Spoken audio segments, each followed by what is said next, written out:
বিনোদন দুনিয়ায় ফের দুঃসংবাদ। প্রয়াত সুমিত্রা সেনের ছাত্রী রুনু দত্ত।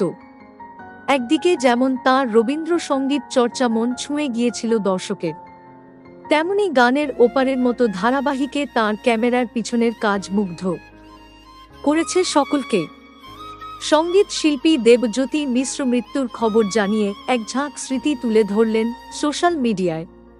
তিনি লিখেছেন, শিল্পী রুনুদি চলে গেলেন, রুনু দত্ত। শ্রাবণী খবরটা দিল, আমার মনটা এক মুহূর্তে চলে গেল সেই গানের ওপারের দিনগুলোতে।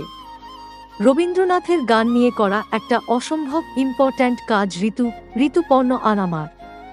যখন করেছিলাম তখন বুঝতে পারিনি, কিন্তু পরবর্তী সময়ে বহু মানুষ বলেছেন এর কথা, এবং এটা সম্ভব হয়েছিল যে দুজন মানুষের জন্য, তারা শ্রাবণী এবং রুনুদি।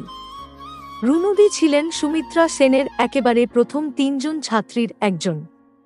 তিনি লেখেন, গানের ওপারেতে ছিল গোরার মতো চরিত্র।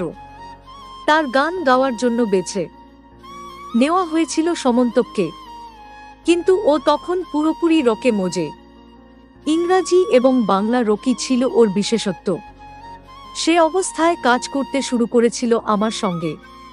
অসম্ভব ভালো গলা ওর, কিন্তু ওকে তো রবীন্দ্রনাথের গান শিখতে হবে। রুনুদির কাছে পাঠানো হল ওকে। রুনুদির আনন্দ পালিতের বাড়িতে গিয়ে ও গান শিখত। ওকে তিনি নিজে হাতে তৈরি করলেন সেই গান গাওয়ার জন্য। তারপর ভাঙাভাঙিটা আমি করেছিলাম, কিন্তু রুনুদির হাতে গড়া ওই জিনিস না পেলে তো আমি ভাঙতে পারতাম না। এরপর একদিন রুনুদিকেই আমরা বেছে নিয়েছিলাম ঠাম্মির অলকনন্দা রায় এর লিপে গানগুলো গাওয়ার জন্য। মাঝখানে দীর্ঘ বিরতির পর রুনুদির সঙ্গে আবার দেখা হয়েছিল 2015-এ, যখন গানের ওপারের অ্যালবাম লঞ্চ হল। সেদিনের একরাশ স্মৃতিচারণ করে তিনি বলেন, কি আনন্দিত, কি উজ্জ্বল ছিলেন রুনুদি। আজ মনে হচ্ছে প্রত্যাশাবিহীনভাবে এদের মতন মানুষেরা কি অবলীলায় দিয়ে যেতেন, ক্রমাগত দিয়ে যেতে পারতেন। আমরাও নির্দ্বিধায় আবদার করে যেতে পারতাম। এরকম আবদার রাখার লোক আর রইল না। লাং ক্যান্সারে ভুগছিলেন। কতটুকু খোঁজ নিতে পেরেছি, বানিয়েছি। এই কষ্ট আমার সঙ্গে থেকে যাবে। আমি নিজেকে ক্ষমা করতে পারবো না।